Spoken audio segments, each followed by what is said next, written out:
Going on? There we go. That was a delayed go live from StreamYard and YouTube. That was not cool. I'm here with Kicks and Signal. I won 3 volleyball games in a row in a casual league last night, so I'm feeling pretty good right now. Yeah, it was pretty good.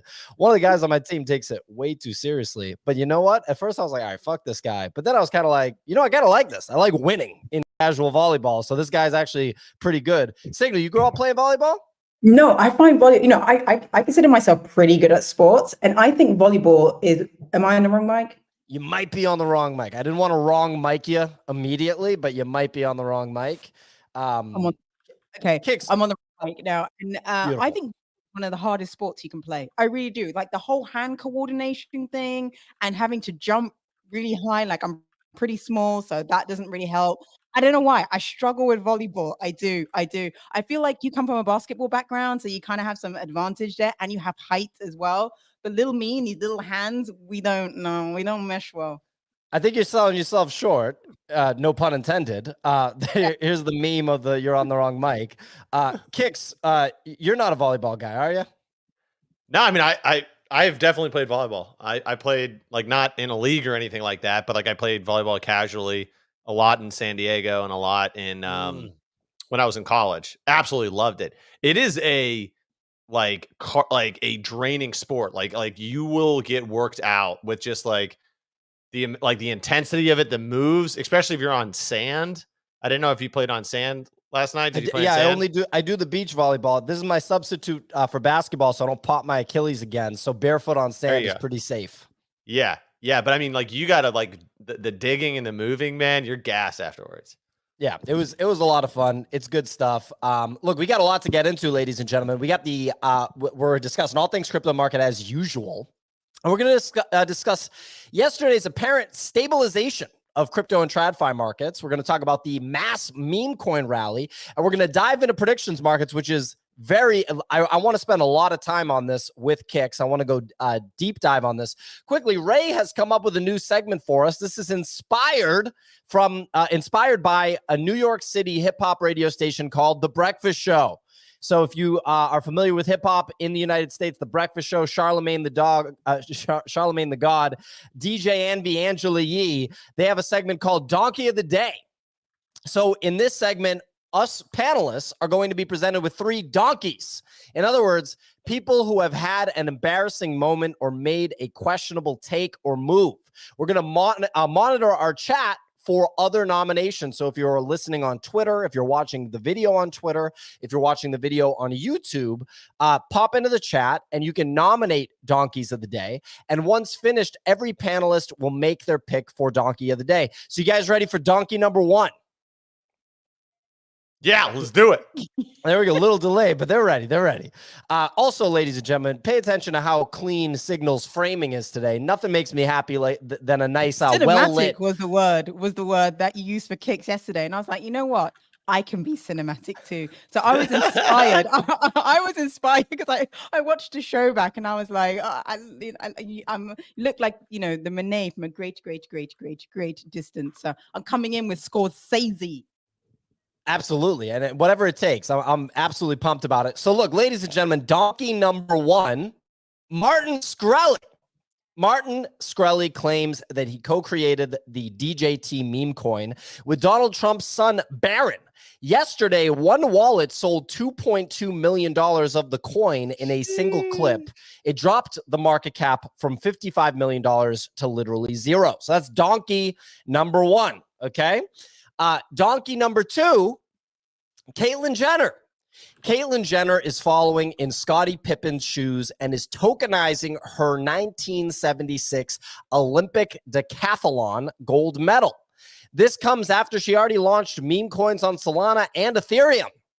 The new token is launching on Base as Caitlyn is working towards completing a crypto decathlon. Just 7 chains to go. Very fun. Yeah, that's a nice touch, Ray. You wrote that, Ray? That's pretty funny.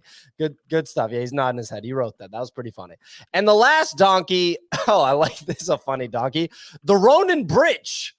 Just the bridge of the Ronin chain is this donkey. Ronin was paused as a white hat hacker extracted $10 million in an exploit. Remember, ladies and gentlemen, that this bridge was previously exploited in 2022. Kix remembers this for $600 million. You heard that correctly. $600 million. Who stole that money? North Korea. Literally North Korea. Norm Macdonald would have liked this one. That's pretty crazy stuff. So the third donkey is Ronin. Why don't we start with Signal? Out of these three donkeys, Martin Shkreli, Caitlyn Jenner, and the Ronin Bridge, who's your donkey of the day? Donkey of the day has to be Caitlyn Jenner. Can you imagine? It's 2024. The Olympics are on. It's like beach volleyball is outside of the Eiffel Tower. It's like iconic. You've got your gold medal and you're at the point in your life where you're fractionalizing your gold medal. For me, that's donkey of the day. Love it. It's Kix, just who's your sad. donkey of the who's your donkey of the day, Kix? Man, that's a tough one. I mean, I kind of want to say Martin Shkreli here. I mean, my personal look at Martin Shkreli, back when he went to jail over the whole company thing, right? Where he was like buying rare medicines and jacking up the price of them, right? Yeah. I thought he kind of was, I thought he was kind of like scapegoated. I thought that they kind of like sent him to jail as a message, right? That you like don't talk against the establishment. Because I thought it was super ironic that like every pharmaceutical company does this. Like, you know, you look at any of these prices, they're all jacking them up. Insulin they could sell for 15, they sell for 600, shit like that, right? But then he comes into crypto, and then you know what I mean? And then like the weird stuff starts happening again. And here's the thing, man. Who could have had that much money to sell it in one clip? It had to have been someone on the team. So you can't spend all this time being like, I'm involved in being behind this. And then like, you know, if it wasn't you, you knew who it was, and you should immediately be saying who it was. So, you know, but hey, you know, maybe he's able to redeem himself a third time. We'll see. I like it. So Kix's pick, Martin Shkreli. My pick, I'm going to go with Caitlyn Jenner, like Signal did, because obviously any of these are very good candidates for donkey of the day. Great job, Ray, picking a few potential donkeys here. But it's got to be Caitlyn Jenner because, first of all, you've seen multiple coin launches already that are just complete bullshit on different chains. And then second, what do you mean you're tokenizing the metal? No, you're like literally, no, you're not. Like, you're literally not. Like, what does that even mean? There is no tokenization process. You're just launching another coin. You're going to keep your decathlon gold medal. There's nothing changing about the gold medal. So I'm just like, you're full of shit. Donkey of the day, Caitlyn Jenner, get out of here. Anyway, fun little segment there from Ray. Let's get into this weather report, and then we got a lot to talk about. I want to talk about these prediction markets because there's some actually pretty juicy stuff happening. And we're joined by Choose Rich Nick. So good morning. But Sig, please take it away.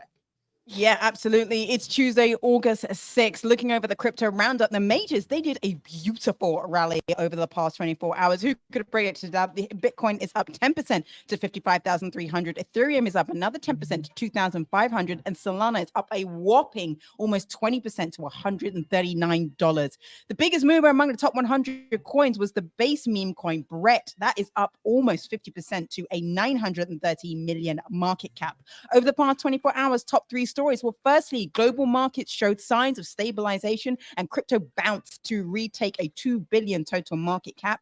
The Nikkei, that's the Japanese index, finished up over 10%. A US equities futures are slightly in the green ahead of today's market open, so much sunnier than yesterday. Secondly, the institutional investors bought the dip yesterday as Ethereum ETF saw 48 million in net inflows at Grayscale's ETH recorded the lowest outflows since the launch. Bitwise BitB Bitcoin ETF also saw its highest volume day since March 2000. So many people buying that dip. And then lastly, we saw CryptoPunk 8409 sell for a measly 19.4 ETH or about 49K. This breaks a previous USD low set in June 2022 and is now the lowest sale since August 2021. Some of those punks are round tripping, but that is all for the weather report. It is back to you folks in the studio.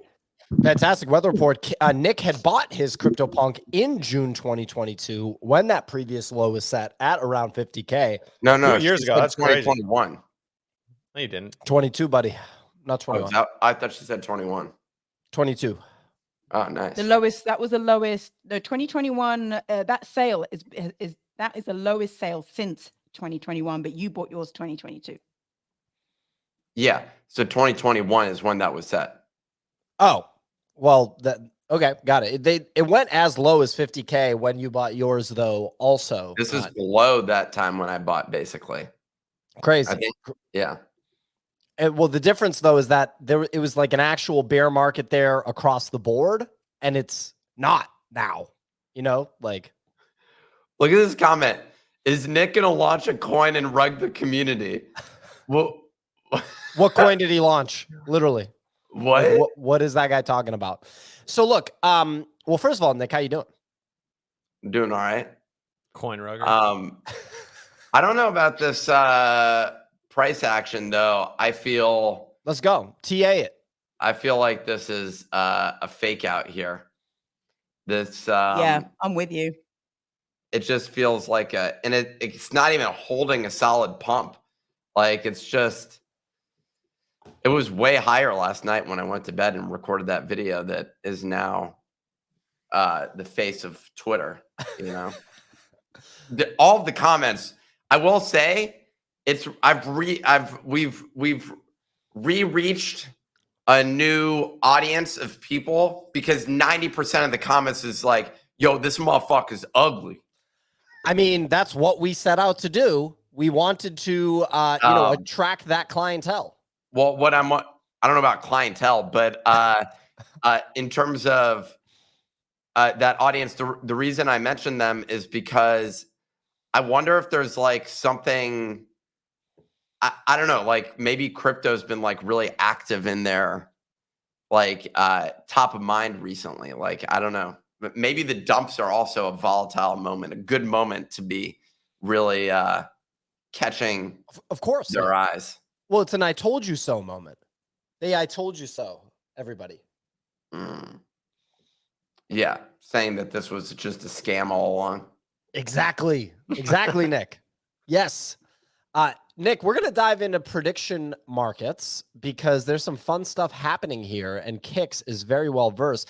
Kix, you came on this show and you declared that Josh Shapiro was looking like the likely running mate of Kamala Harris for the Democratic Party nomination for president Did of you the sell United that? States. That pumped hard after you came on the show, and it seemed as though you were 100% correct.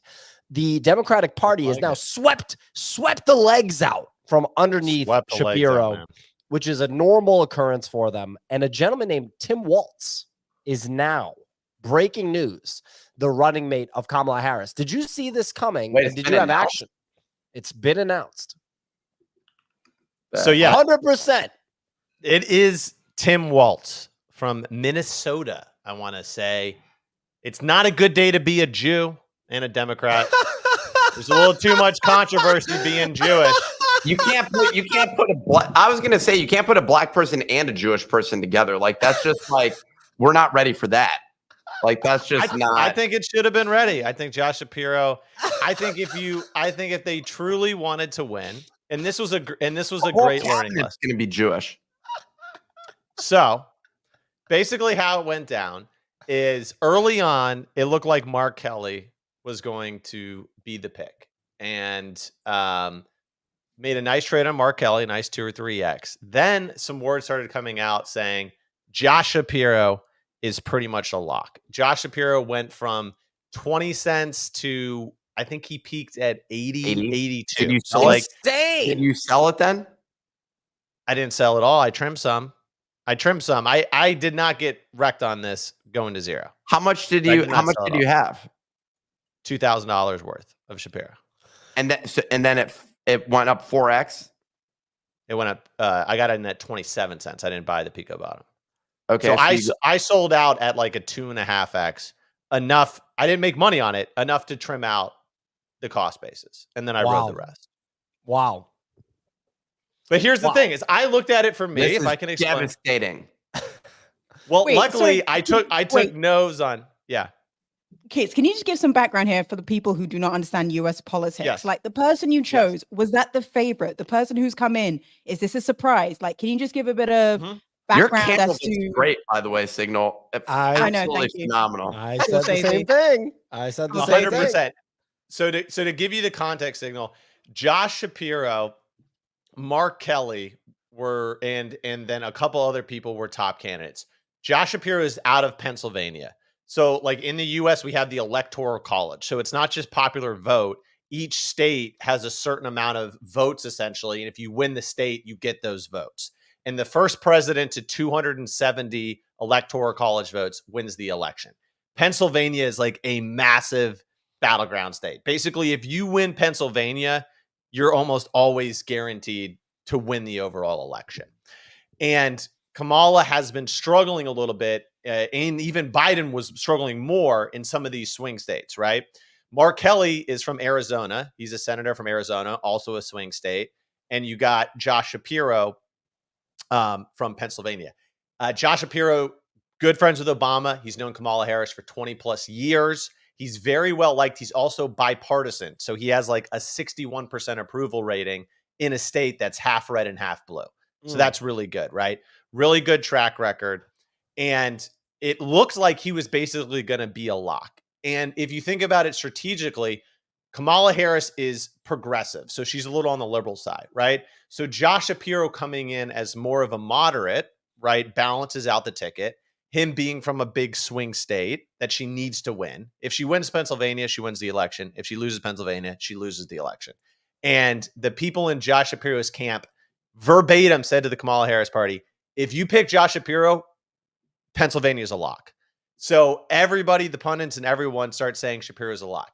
Then what happens is you get the woke, progressive, left Twitter people who are free Palestine, free Palestine, free Palestine. They don't like that Josh Shapiro is a little bit pro-Israel, right? Now, the reason why him being pro-Israel was good for Kamala. What do you read? This analysis is going off the deep end. I think we got to. I thought it was spot on all the way. It's It also should be mentioned that they I forget what publication, but one of the publications, I don't remember, maybe Washington Post, I'm not sure, published a video accidentally on Friday of last week, so 3-4 days ago, that was celebrating Josh Shapiro as Kamala's pick, and it wasn't supposed to go live until this week. They accidentally published it. So it seems like this was a lock, and then all of a sudden someone got hit in the head by a coconut out of the coconut tree, and they changed up the nominee. So it pretty much was a lock, and because of the leaks that he was the lock, then you got this vitriol movement against him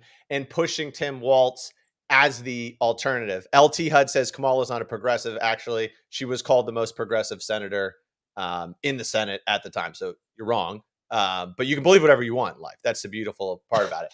So they push Walz in, right? But Shapiro still looks like the favorite. Then Nancy Pelosi, kind of like the head of the Democratic Party, pushes for Walz.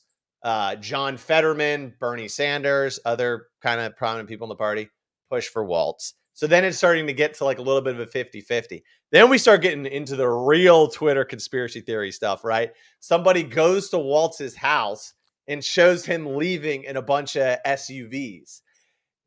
This is last night. So then Walz goes to like 80%.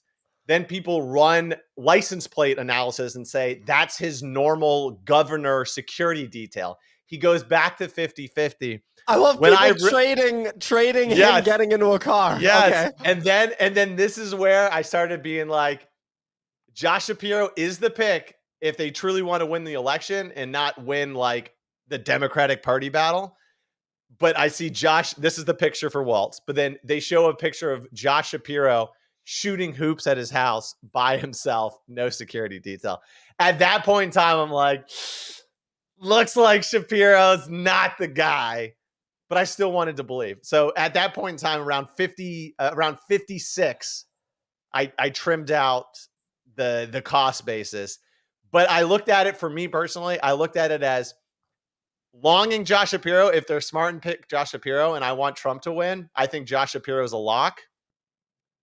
So I'll win. And then, if I'm depressed when Trump loses, that's fine. And if I lose now and Waltz wins, the attack. Waltz was the governor of Minnesota during the riots of 2020. Like it's going to be a field day for the attack ads, like the most liberal ticket, all these other things. Once again, I'm looking at this strategically. I'm like, if they want to win and they need to win Pennsylvania and they need to balance the ticket, if they need to stop Trump's attacks on Harris being anti-Israel, Josh Shapiro's the lock. But here's the thing. A lot of people thought JD Vance shouldn't have won. Hold on. Is he right? pro-Israel just because he's Jewish? He like volunteered for the IDF. Yeah. Yeah, he says that, Nick. He's like, the only reason I'm pro-Israel is because I'm Jewish. He says that. No. But here's the coolest story: is you could have gotten where Waltz. The information is coming from. That's the main thing. I'm just wondering.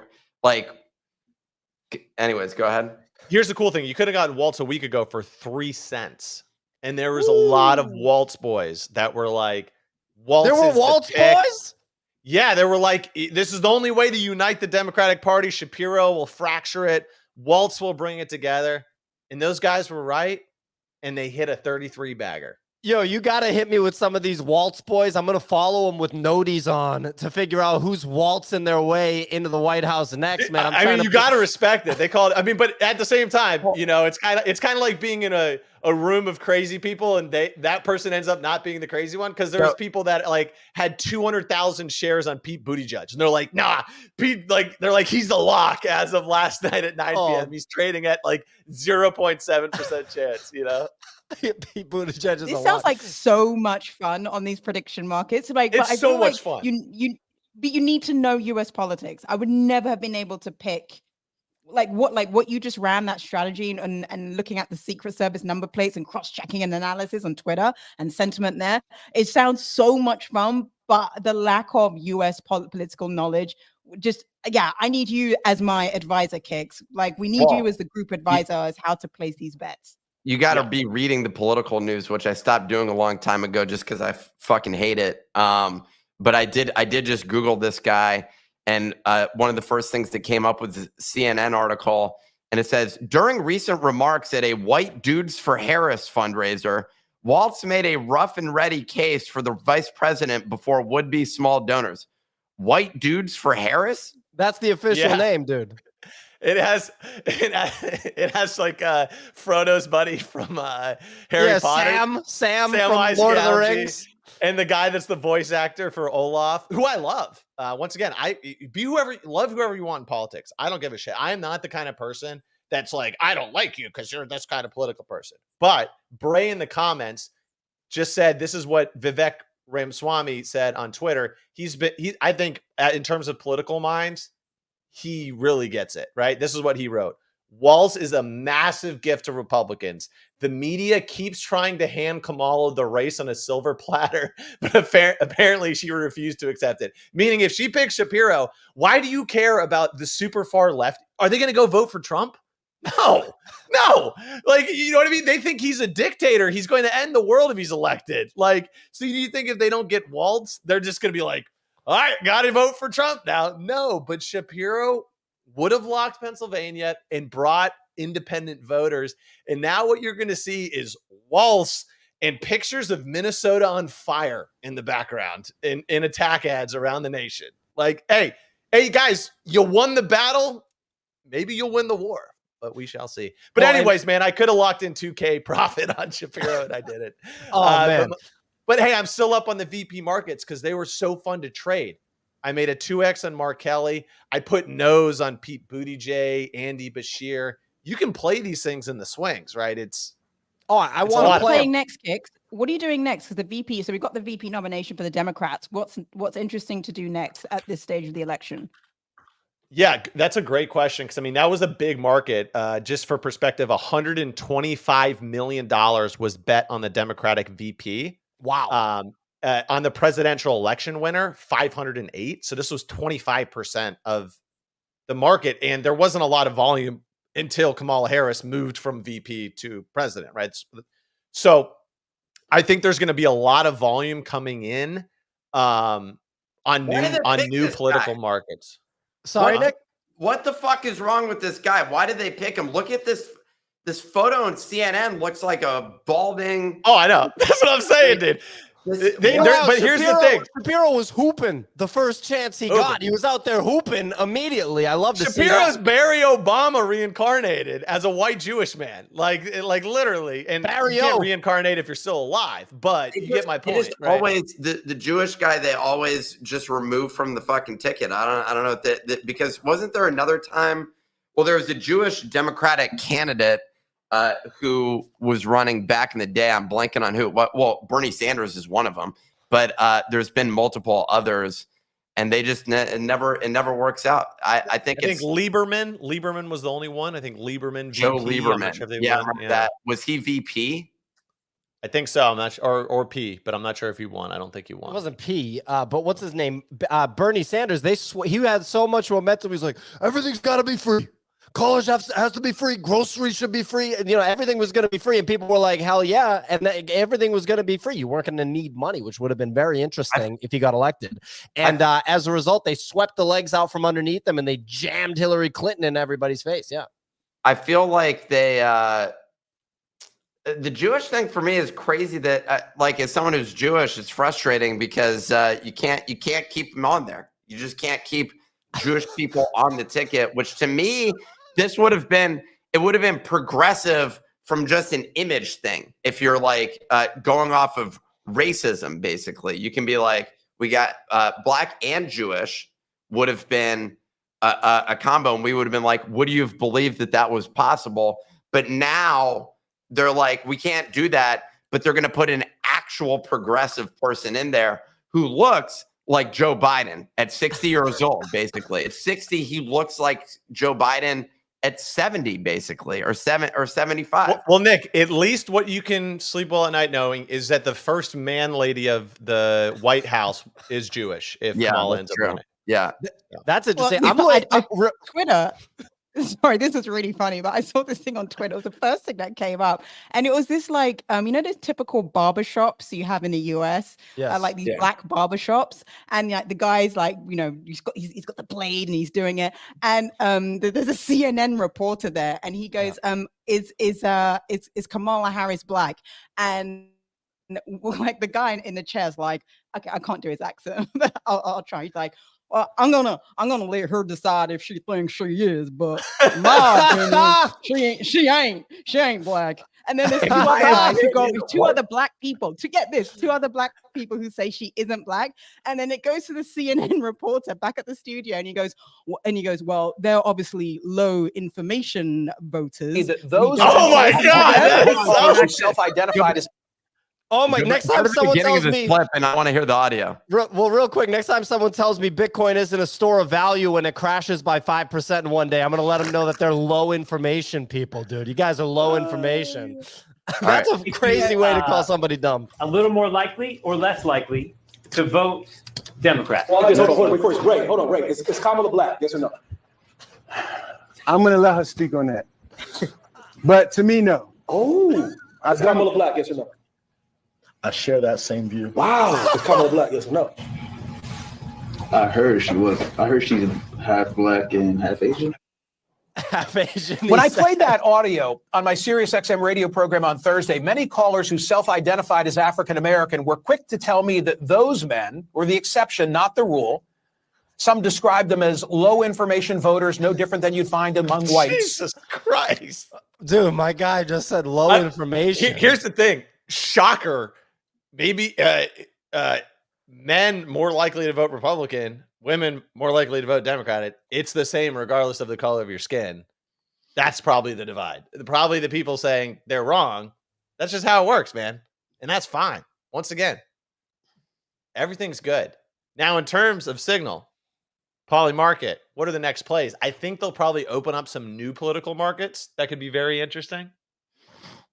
I think that you mean still within the U.S. election, right? Or you mean outside of the? Okay, yes, right. Still within the U.S. election. So they'll like new markets, like one around Kamala Harris and Trump's debate. There'll be ones around the VP debates. I think there's still a lot of opportunity on just the existing markets. So presidential election winner, it's now really tight. It's Donald Trump 53, Kamala Harris 46. I put a no on Donald Trump at 72. And sold that out entirely. I think it's tight now. I think right now, I could be wrong, but I think after this Walls pick, I think this is probably the peak of the Kamala euphoria, and now it's going to come to reality. So but I don't know, man. I think it could stay tight here. This is not my favorite market. What I do really like is I do like taking no wherever you can get a no on the popular vote. I think thinking that the Republicans are going to win the popular vote is absurd. They have not won in 20 years since 2004 when George Bush ran for re-election. It's just, it doesn't happen. Like, sorry, Republicans don't win popular elections. So this anymore. is a free money. This is a literal free money. Not a free money. It was not a free money.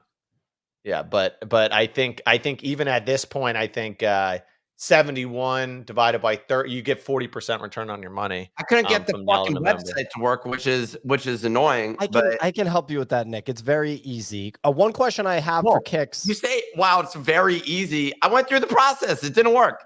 I'll help you, dude. I totally get annoying crypto stuff because it's so early and our crypto stuff is not, and it's not regulated and blah blah blah. But I'll help you with this, and I'm not trying to say like it's easy, you're dumb. I'm not trying to call you low information. But real quick, I was wondering, Kick, since you've been paying such close attention to this, what are the odds that we end up seeing an Italian American ticket? Like in the future, right? Like where you got the person running for president, Italian American, the VP, Italian American, and we're just wearing like tank tops, like wife beater type things, and we got like gray on the side of the hair as we're going bald, and we're just kind of talking about hey, we got a proposition for you. House of Representatives. That's the real Unite America ticket. Who doesn't love a good Italian man, right? I think that's the angle that we should do. Someone in the audience also called you weird, Kicks, because of some of the things that you're saying today. Obviously, that's tongue in cheek because they're doing the whole weird thing where they're like, JD. I think that's a very. I think one of the major problems that they may potentially make is that they are going to base the success of their campaign lines on like TikTok and Twitter. And I just don't think, think in Pennsylvania, you think that's like going to resonate? You think, I don't know if you guys saw this video, but it's this guy down in Florida and he has like a backwards MAGA hat and they're like asking him who he's going to vote for. And he's like, well, damn, to get to work back in 2020 with Trump, I only had to put tenner in my tank and I could get to work.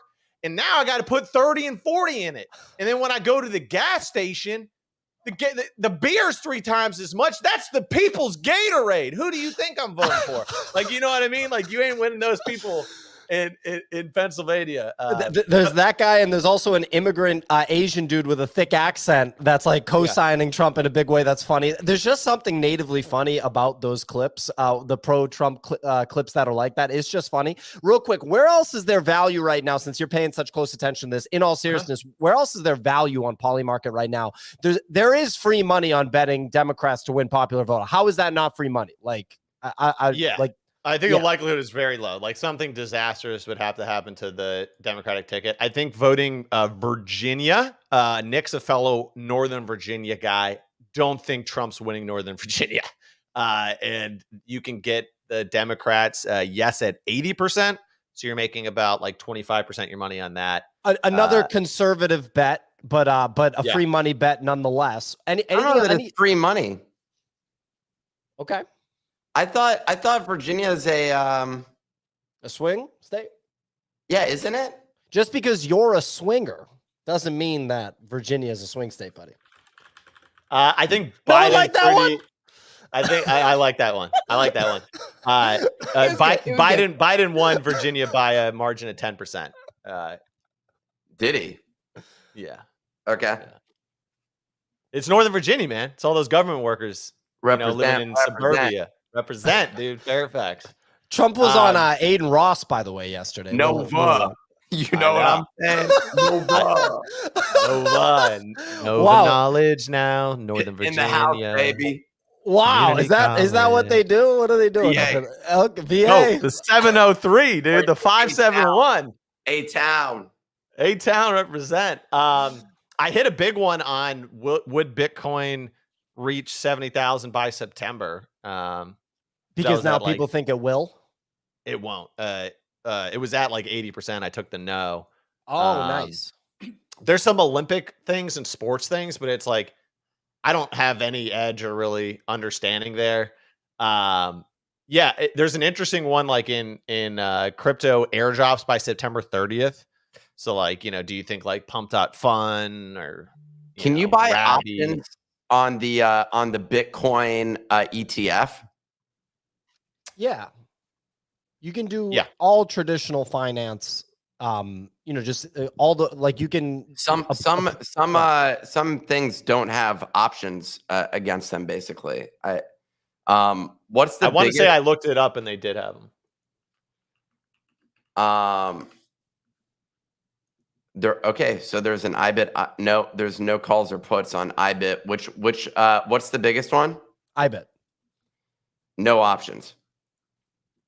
Oh no, sorry. I saw they only have options on like the futures ETFs of Bitcoin, which don't track it as accurately as the actual ETFs. So I like that both of you all said it confidently, though. Appreciate that. You can buy options on the futures ETFs. That's what Kickster said. What do you want to do? Okay, so Nick, if you could, what would you do with the options? What trade did you want to put on? I want to hedge my crypto bags and get put options on my on it because I think it has lower to go, but I don't want to sell my position basically. So I just want to hedge that position. So I want some way to effectively hedge it because I do think it could go lower for a period of time.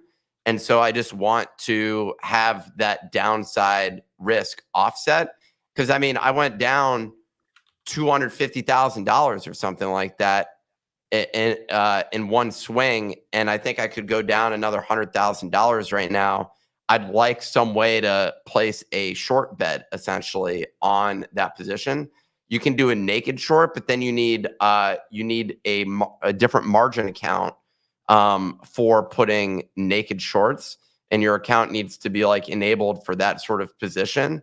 And you have to settle your margin every single day. Like it's just a different process when you do open shorts on stocks.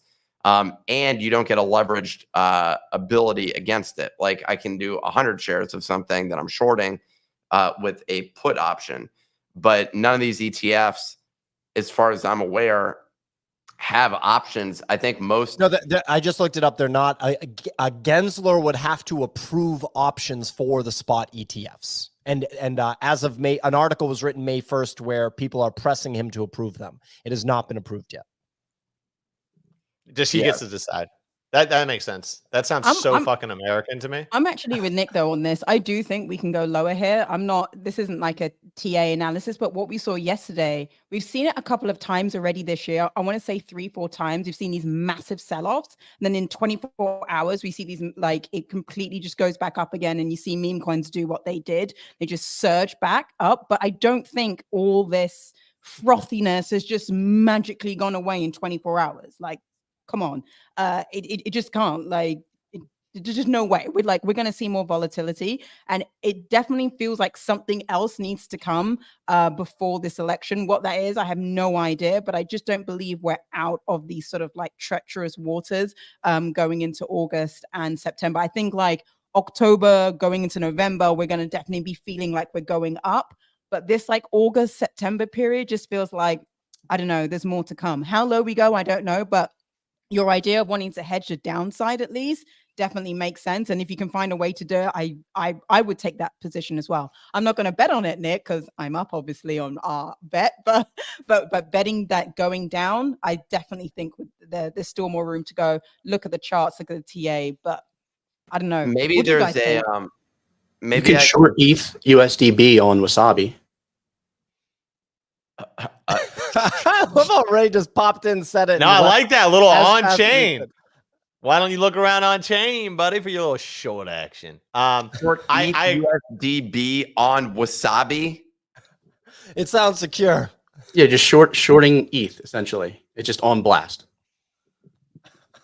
Yeah, get on that on chain perp action, Nick. Nick's face, like just being like, you're telling me I should short it on Wasabi on blast. I know. I know Nick had some interesting, an interesting ramble on Wasabi a few months ago when we were knees deep in the Blast ecosystem. But I mean, this is one way to get your exposure on chain to ETH going down. It is true. You could also loan your crypto to like Compound, take out USDC, and that's an essential. Can we just go record some street stuff today? And I'm just gonna walk up and be like, so right now the market seems to be turning downward. What is your position? Have you been migrating some of your crypto over to Blast in order to short on Wasabi? I'm not even going to remember that my position is over there. Exactly. 1,000%. But Signal, I'm with you. I think that there's definitely a high likelihood there's more pain ahead. Signal's on the same page here. She's like, what the fuck are you talking about? I'm just looking for an easy financial product here.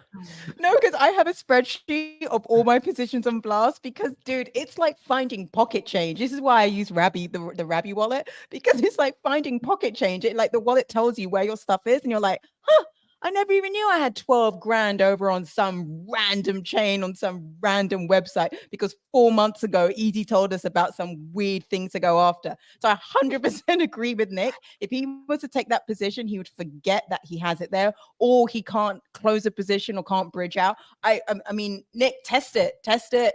You know, take a position, do something small, but test whether you can close it and test how long it takes to get your money out. Because when you want to exit those positions, the last thing you need is someone is the platform saying we don't have the liquidity to close it or something horrible going wrong. So that's why I was laughing, because it's 100% true. Dude, that's the worst thing about this cycle is like the just like, oh, now it's this chain and that, and, you know, you have so many chains and it's so annoying because then when I log into a chain and I want to do something, it's like, oh, I want to do something on Base. Okay, which one of my wallets do I even have money on Base? If so, which one? I end up spending 15. I'm fatigued by the time I even find a wallet with like a half an ETH on Base. I'm like mentally fatigued. Dude, I'm use Rabby. It's really, really good. It basically tells you all the chains that you have a presence on and where everything is. Sometimes there are these esoteric things that it doesn't really work for, hence why I have the spreadsheet to back it up. But most things you'll be able to find using Rabby Wallet for sure. Well, I have to check that out. I had a similar experience recently where I migrated my MetaMask wallets to Phantom, and in the process, I found out I had put money into what was that platform called that like they tried to launch a second token, and it was like the user interface was super complex with an anonymous founder. There was like, you know, the Greek letter mu involved. What was that called? Flooring Protocol. Yeah. I had put money into Flooring Protocol onto Pudgy Penguin's mu token, blah, blah, blah, fractional exposure. It didn't go up. What a surprise. And I was like, oh, I forgot about that. So I converted that back to ETH, probably spent $12 to do that on Ethereum. It was just like, yeah, I just don't need to do this stuff. Anyway, real quick, we're going to move on for a few minutes to talk about a pretty good prediction or like the general thoughts from OSF, which are definitely pretty good to discuss, but quickly. Yeah, I like that. But quickly, Kicks, any insight on total Fed rate cuts on Polymarket? I think this has been a very interesting bet, especially given what's happened over the past, call it 4 days. What do you make of where we're at with total Fed rate cuts on Polymarket? What bet would you place here? The one that is how many Fed rate cuts this year? Yes. And the weird thing about this is you're really making a basis point bet. You're not making a quantity of cuts bet. It's really a basis point bet. It's actually awkwardly worded by Polymarket, but it is a basis point bet. Yeah. So it's like basically like if they did 250 bips, then it would be the 400 bips. No. Right? No. It would just be based on bips. Right? Yeah, he was right. If 100 bips, two at 50 would be 100 bips, so that would be 4. Correct. Oh, okay. Got it. Yeah. So see, you got 4. That's 100 bips. Anyway, just look at the bips. It's a bet on bips. Pippin's so fucking hard right now. Yeah, dude. I mean, I really don't know, but I think, you know, like 100 to 125 doesn't seem crazy with what we're seeing right now. Like, you think they'll do 100 bips cut at once by the end of this year? That's the favorite, Sig. Total. That's literally the total favorite. End of this year. So not at once. So like if they did 50 in September, and they did 25 in November and 25 in December, then the 100 would hit. Because it'd be 100 total, 50 plus 25 plus 25. Sick. So, I like, understand That's you- aggressive. Yeah, I know it's I know it's a favorite, but I think that's hyper aggressive.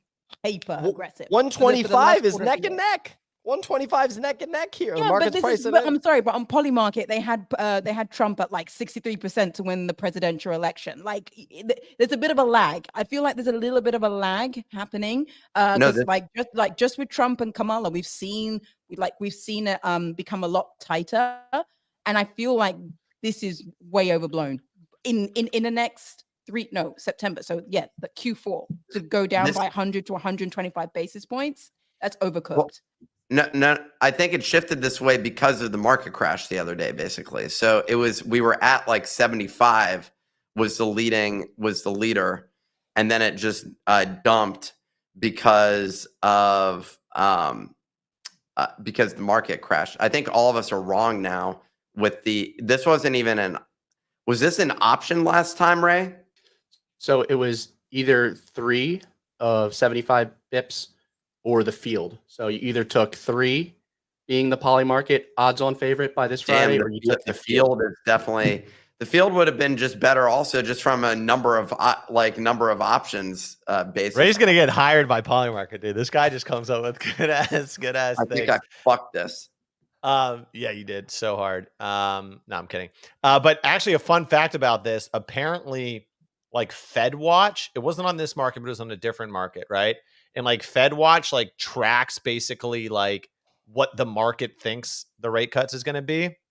And over the weekend, FedWatch had an error, and they were showing Thursdays predict like numbers and not Fridays when it massively changed, right? Or like sometime over the weekend. So you had all these people on Polymark trading off of like the wrong numbers. And so they were like, nah, there's not going to be a lot of rate cuts. And this like guy in the Discord was like, hey, by the way, these guys are fucking making bets off of like inaccurate 2-day-old numbers. Like, come take the other side. And a bunch of people like piled in on the other side. Yeah. I mean, look, that's early, and that's an edge if you're participating right now in Polymarket. So look, real quick, we're going to get into a tweet from OSF with some interesting predictions that we can discuss, and then we'll wrap. But some quick hitters, just some quick facts so that you're informed, so you're not low information. MoonPay reported its highest volume day since April amidst volatility, with 92% coming from buyers. So a medical device company here, Semler Scientific, acquired $6 million of Bitcoin, and this isn't their first time. So now they have 929 Bitcoin. So that's a based medical device company right there. And then last but not least, PackMoon burned 50% of the pack supply ahead of their bridge announcement. Clemente was tweeting about that bridge announcement. It was interesting stuff. I saw him get a retweet or a quote tweet from Cyrus in the process. Anyway, real quick, OSF shared a thread on his market thoughts. He actually historically has made some pretty good predictions. Nick, you were going to say something? I have physical therapy. Just, you can jump. Go ahead. You can go. Thanks for coming, buddy. Good job. So real quick, OSF said, I generally think you don't just see a massive volatility event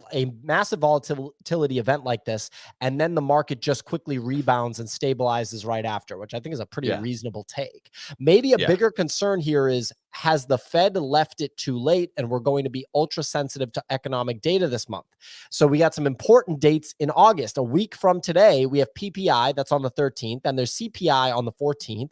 There's PCE on the 30th, and then we have payrolls September 6th, which is the big one that happens before the September 18th FOMC. So we're cooking here for like 5 weeks, 6 weeks. OSF believes a relief rally is coming after the flash crash. He's planning to sell 25% of holdings into a short-term rally, and then the other 25% into the U.S. election. He believes the election could be a local top.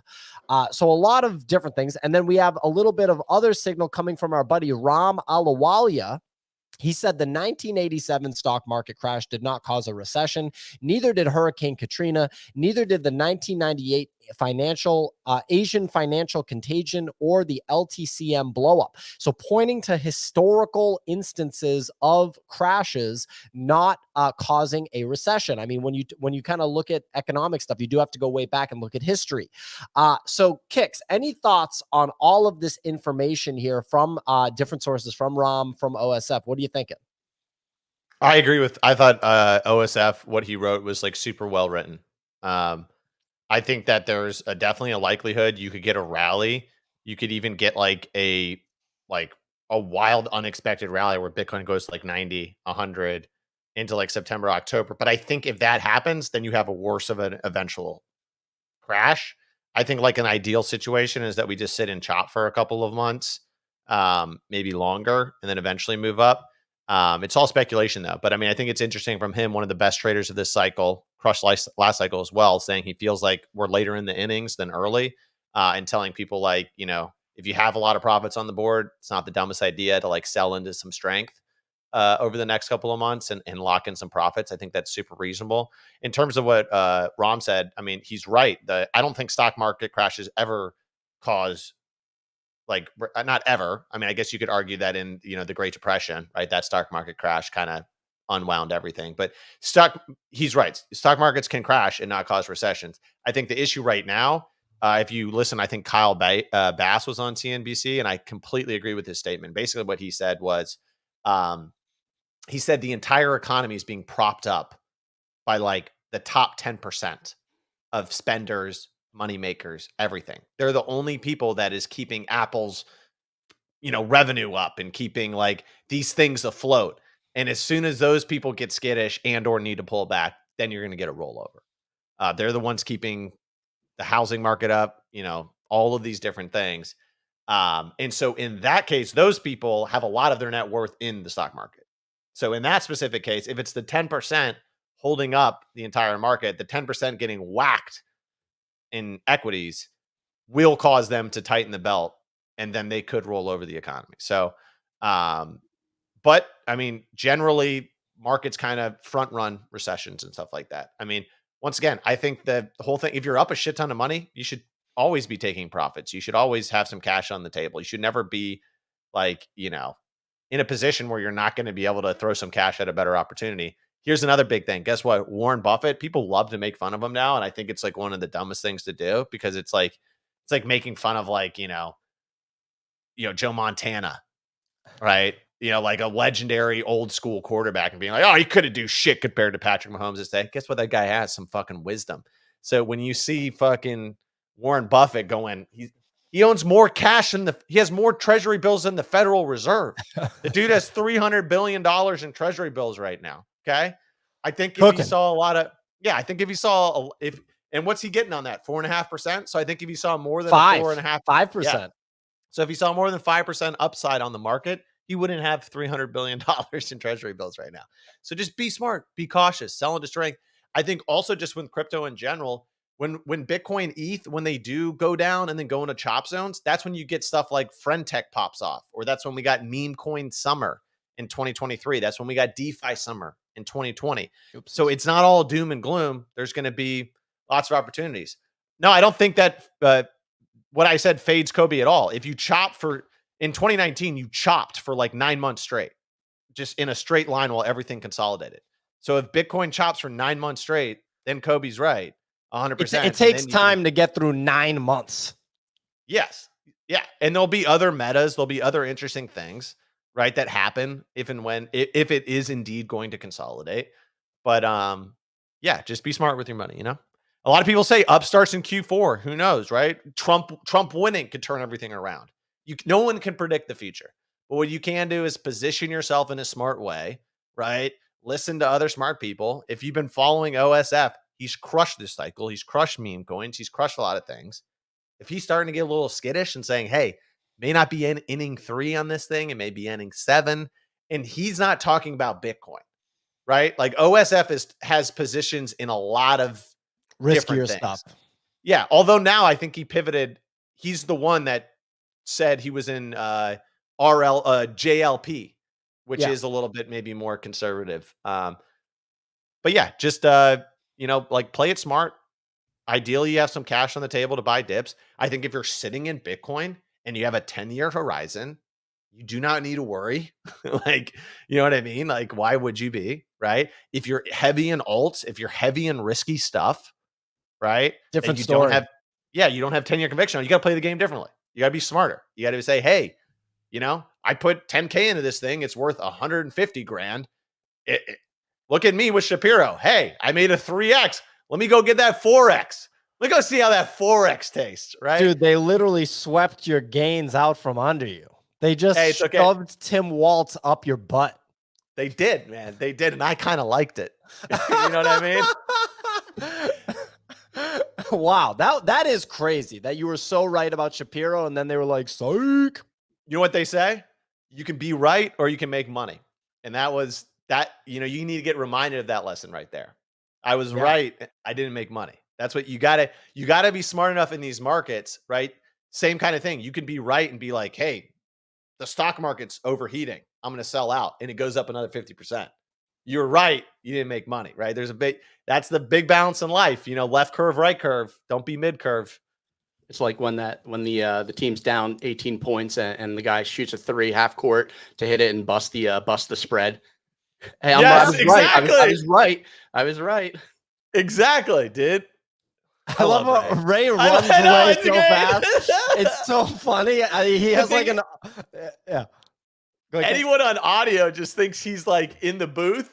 You know what I mean? And he's just not talking as much. But if you're watching video, he just pops in, says like a great one-liner, pops back out, and then he just like when he leaves, it feels like he's like, you know, really Irish goodbying the party. Anyway, look, who's Rogan's guy? Who's Joe Rogan's guy? But you only hear Jamie. You don't see him on camera is the difference. I like seeing Ray. And yeah. Oh no. The one thing to add, Kicks. The one thing to add, just very quickly before we close, I feel like they will want to prop the market up going into the election. I mean, OSF spoke about that a bit, but no presidential elect will want to be going into an election when the economy looks weak. But afterwards, like you're saying, if Trump wins, we don't know what's going to happen. We don't know what he's going to do. But I feel like if the Democrats win, they're just going to reveal the hand of what the economy actually looks like. And the economy does not look good. And that's where I think there's a potential for us to essentially revert and either go down or to chop. I think if the Democrats win, there's a big question mark over what the economy is going to look like. But if the Republicans win, potentially there's more positivity. So this period for me just feels like, you know, you sell before the reveal, like on a good NFT, you're like, do I hold? Do I hold post reveal? And you pray to God it looks like a Zuki. Well, a Zuki happens, you know, once every 4 years. It's more likely it's going to look like like that homeless PFP you had all those years ago. Yeah, so for me, it's exactly the hobo. So for me, it's all about like, yeah, I'm with OSF. Just basically sell into the speculation going into the election of the bags that you don't care about and you don't want to hold. What a strange time. If the communist FDR wasn't president for 3 terms and then went in for a 4th, like a true dictator, you know, look it up, do your own research. If he didn't make Social Security take all this money out and instead had people put it in 401ks, then everyone would be about the stock market and we'd all be united around the stock market in the United States. But instead now there's a battle between the haves and the have-nots. And I feel sympathetic towards that because there's a lot of people out there, with inflation, they're barely making ends meet. And they're just watching the stock market and housing go up and they think they don't have a future here. And we got to fix that. And, but I still love America. And guess what? I love the UK too, Signal, because we came. Oh, thank you. Thank you. You got to love your parents. You know what I mean? If you don't love your parents, you can't love yourself. Well, at the moment, the parents are fighting in the UK. There's a lot of fighting between the parents. Dude. And that's okay.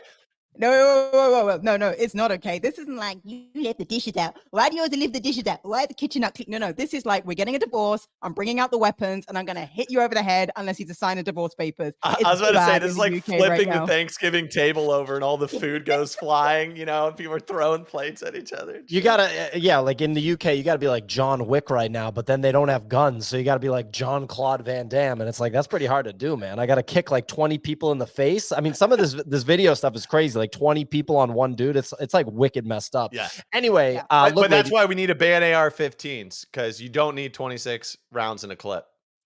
Okay. Anyway, look, ladies and gentlemen, that's our show. Make sure, okay, we get it.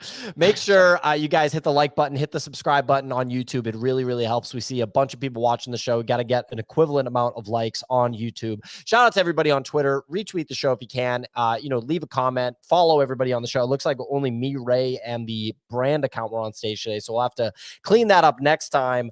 Shout out to everybody that it's all good. Shout out to everybody that picked Tim Waltz, that did the waltz going into this. But anyway, that's our show. We'll be back tomorrow. We do the show Monday through Friday, 9 a.m. Eastern time, each and every week, every single time. Anyway, we will catch you tomorrow. See you guys tomorrow. Congrats, Waltzers. You won.